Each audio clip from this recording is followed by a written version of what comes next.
Right? Is money really the problem? What I am doing now is advising businesses that can help you make the progress that you want to make. Yes, there will be struggles, but I will achieve my desired outcome, and you can do exactly the same.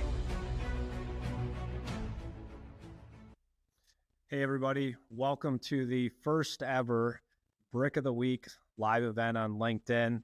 For those of you that don't know me, my name is Adam House, and I want to make this time as impactful as possible. I know your time is your most valuable resource, so that's why we're doing this once a week, only spending 15 minutes. It's really about what experience I can create for you, the motivation that it gives you, the confidence, and the accountability, right? Understanding that there's people out there that are struggling in your business, just like you. In fact, we spend approximately 70% of our business career struggling, but it's our mindset and how we view that struggle that is going to optimize the time we spend there and to make the most of when you move from that struggle zone into what I call the growth phase of your business.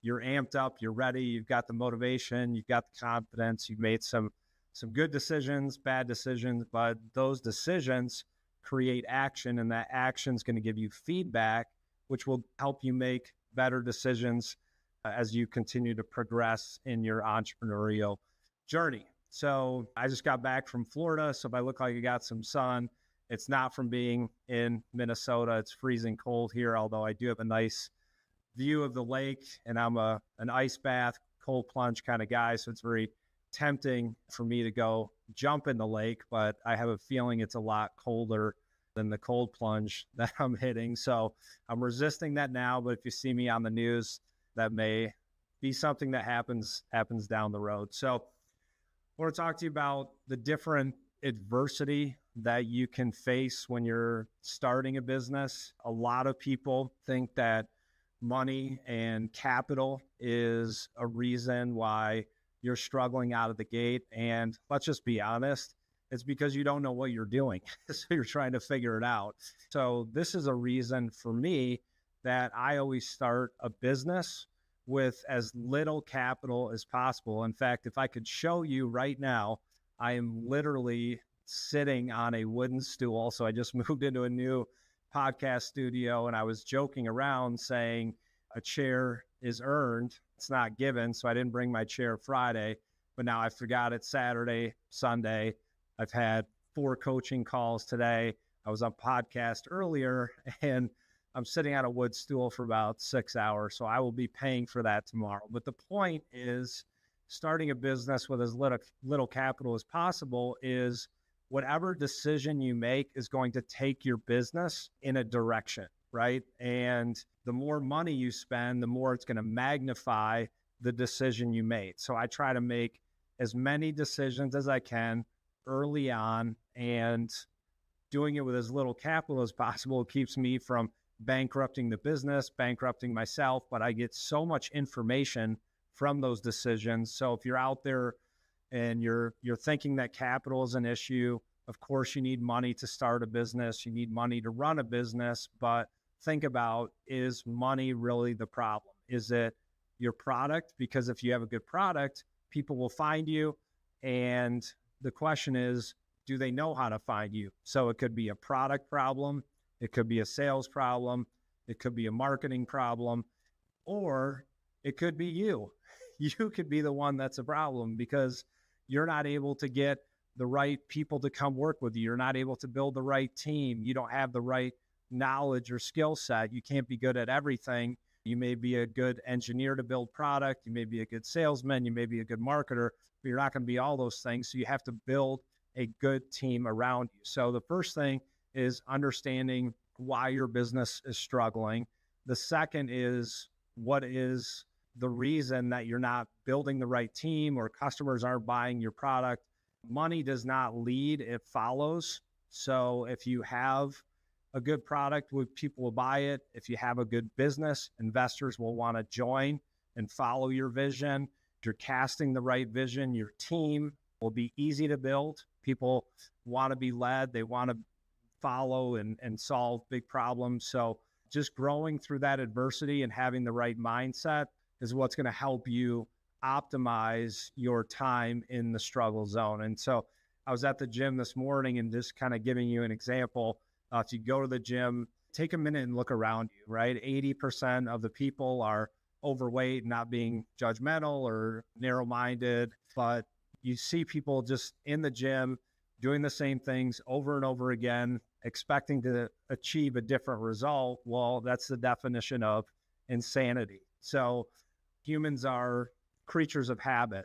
And so sometimes if what you're doing isn't working, take a step back and say, well, maybe I'm working out too hard in the gym. Maybe I don't have the right nutrition plan. Maybe it's stress because you are an entrepreneur and you're struggling. And so stress is making you keep on the weight. So what do? You find a trainer that can help you make the progress that you want to make. That's why I'm doing what I am doing now, is advising businesses how to accelerate their time struggling, getting the best results for the amount of effort that they're putting in. So thing that I talk about in being in the struggle zone right now, see, I'm even struggling a little bit myself. So we always start before we're ready. You got to get out there, do stuff, and it's okay to make mistakes, right? So what I was going to talk about next is being comfortable being uncomfortable. And I don't recommend making yourself so uncomfortable sitting on a stool for 5 hours, but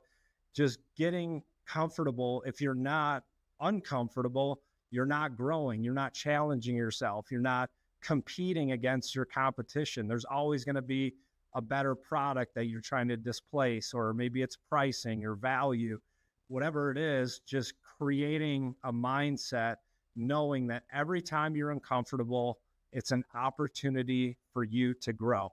And one of the things I tell my clients is opportunity cannot exist without fear. They have to exist together. You have to be afraid of something or have the potential to be afraid of something in order to create something or to overcome a challenge or opportunity, or otherwise it's not a challenge and everybody would do it. So I want you to learn that you have to struggle with a purpose. So we talked about the gym analogy, right? You've got the CrossFit guys. I'm sure there's someone that's listening that does CrossFit. No offense to you, but those guys train harder than professional athletes, but a lot of times they're doing it without a purpose. And I see people posting on Instagram like, oh, I'm grinding. Oh, I was up at 4 a.m. Oh, I got my 3-hour routine. And I always ask them, but like, where are you going?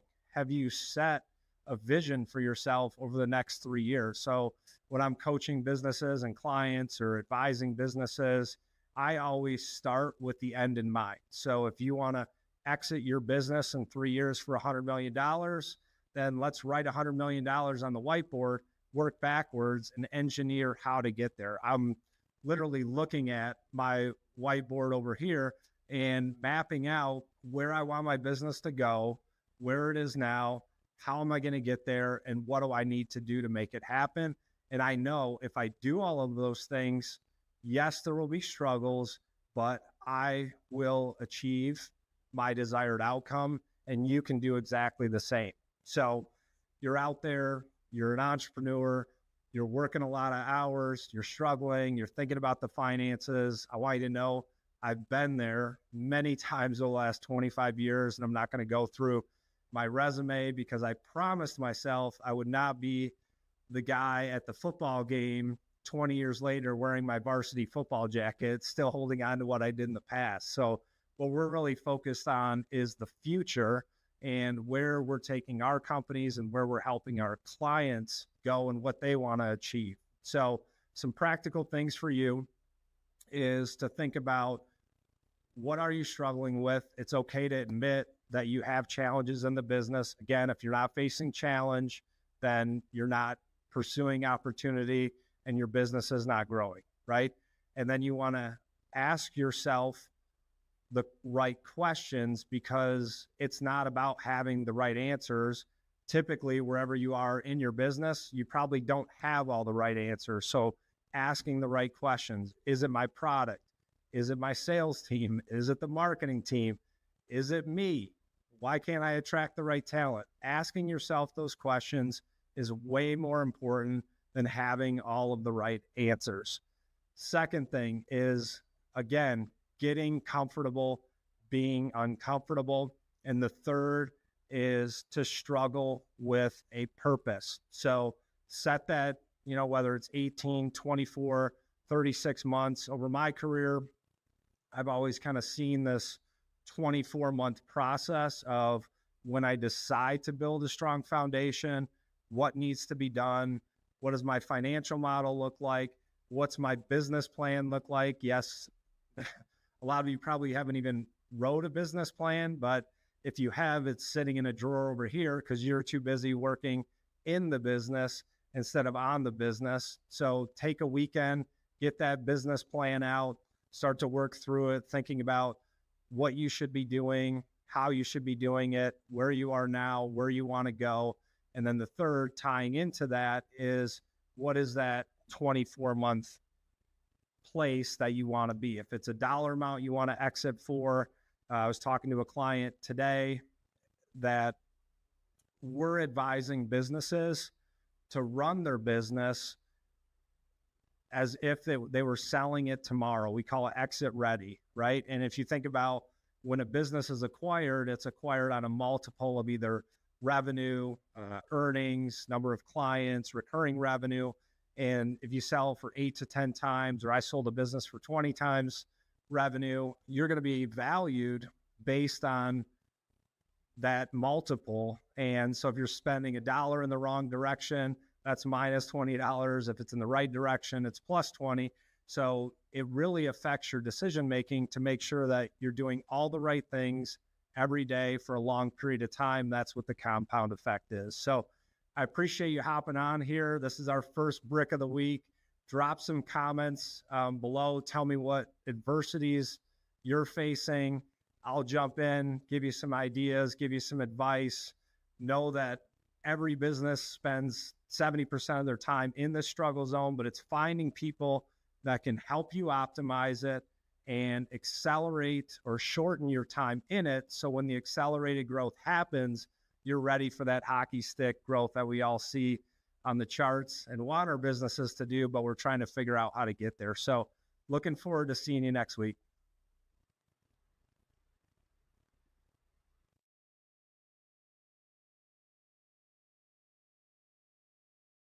Whatever decision you make is going to take your business in a direction, and it's okay to make mistakes, right? Is money really the problem? What I am doing now is advising businesses that can help you make the progress that you want to make. Yes, there will be struggles, but I will achieve my desired outcome, and you can do exactly the same. Hey, everybody. Welcome to the first ever Brick of the Week live event on LinkedIn. For those of you that don't know me, my name is Adam House, and I want to make this time as impactful as possible. I know your time is your most valuable resource, so that's why we're doing this once a week, only spending 15 minutes. It's really about what experience I can create for you, the motivation